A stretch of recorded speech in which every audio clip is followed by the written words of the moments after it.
Okay, this video is going to be all about the pattern brush or creating a brush.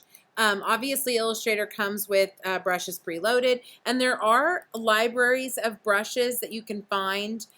Here's an example. You go down to this stack of books, looks like library, and these can all be used as brushes.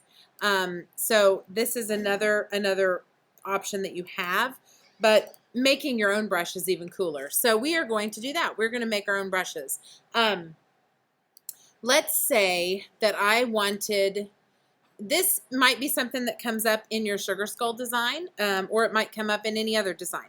But let's say I wanted to have a slightly altered shape that's not like perfectly whatever. It's not perfectly a circle. So this kind of shape works out good for the eyes in the sugar skull. So I'm referencing that as an example, but this is applicable to anything that you're creating. So let's say that let's make the stroke just a little bit smaller, thinner. There's a lot of stroke going on there. Let's make it just a little bit thinner. Okay. Let's say I wanted to put little circles all the way around this odd shape. Okay, so I'm going to go to the ellipse tool. I'm going to make a circle. Okay, not very exciting, but you need to have the thickness of stroke that you want so that you can apply it that way. So we're going to go black arrow, it's selected. Come over here to brushes. I'm going to hit new. Now, it's going to recognize whatever's selected. So if I had this shape selected, it would make it a brush, but right now it's going to make this a brush. Now, if you've done the geometric line design project, you have already made a new brush, but you made an art brush. We're going to make a pattern brush. So that's a really important distinction. I hit pattern brush. So I'm going to put circle. I'm just going to call it circle. This very first one, I want you to come up here and I want you to hit none. So I want you to just turn that one off altogether. This is the one we want. And then we need to go down here and go approximate path. We do not want it stretched and we do not want to add space. We want to approximate the path. And however you save this the first time around is how the brush is created permanently. So I'm going to hit OK.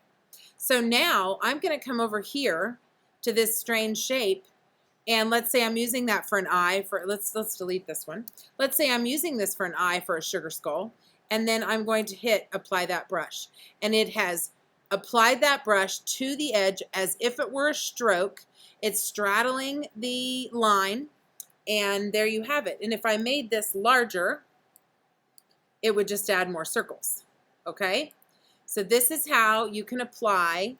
Now watch what happens when I make it smaller. It's going to squish them. They're almost a little bit pointy, and obviously there's less circles. Okay, so you can apply that circle brush to now anything that you create in Illustrator. So let's do some other examples. What if I wanted to have an oval, and what if I wanted that oval on one side? We could make it kind of inverted. And what if I wanted to have Command C for copy, Command F for paste, whoops, Command C for copy, Command F for paste, and bring that in, and I wanted that to be all black with no stroke. What if I wanted that to be a pattern? I can do that. I can come over here, pattern brush, and say OK. Again, it is imperative that you turn off this first one because it's distorting it, but there is the shape correctly, and approximate to the path. And you say OK.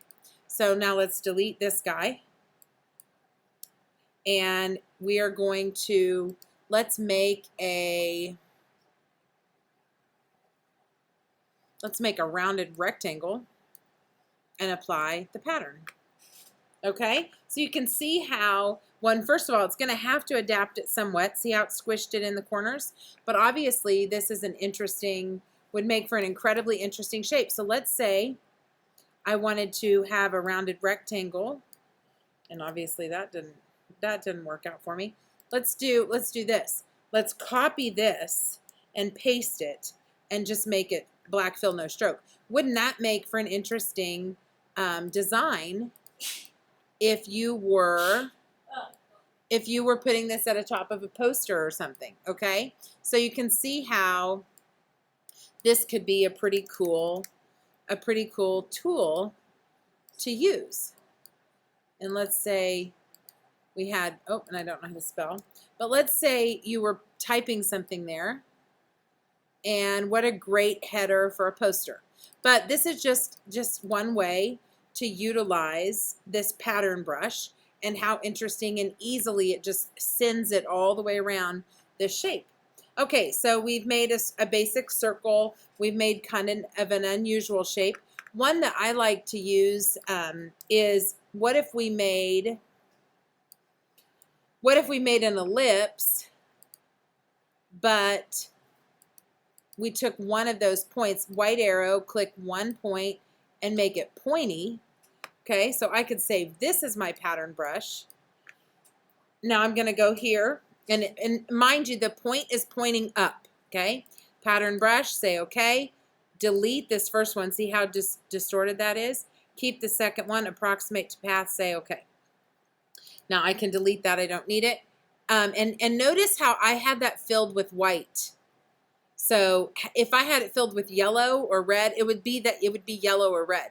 So that is an important distinction. Let's say we apply that brush, and that's a crazy looking shape. I'm trying to think. Let's see. That is a crazy looking shape. What if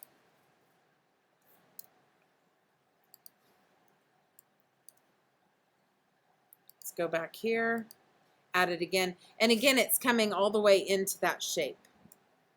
If I make it larger, it's more spread out. If I make it larger, it's more spread out. One way that we can make some alterations also is white arrow, click here, make it pointy. I do want to make this a little bit thicker. So we'll come up here, we'll do four points. But also if I spin this, so now I'm going to save it like this, which is actually a completely different brush, because it's going the other direction. So make sure to turn this off, and this is on, approximate to path, and say okay. So let's delete that.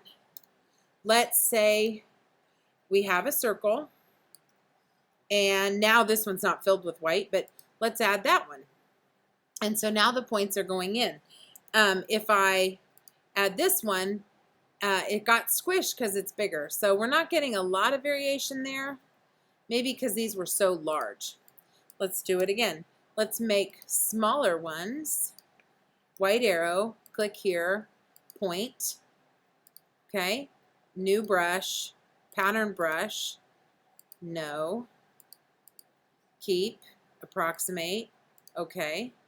Delete, or let's not delete, let's turn it around.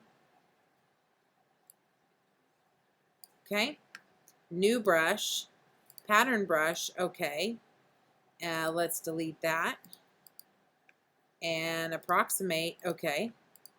And we've got both of those variations too. Let's try this. That's one.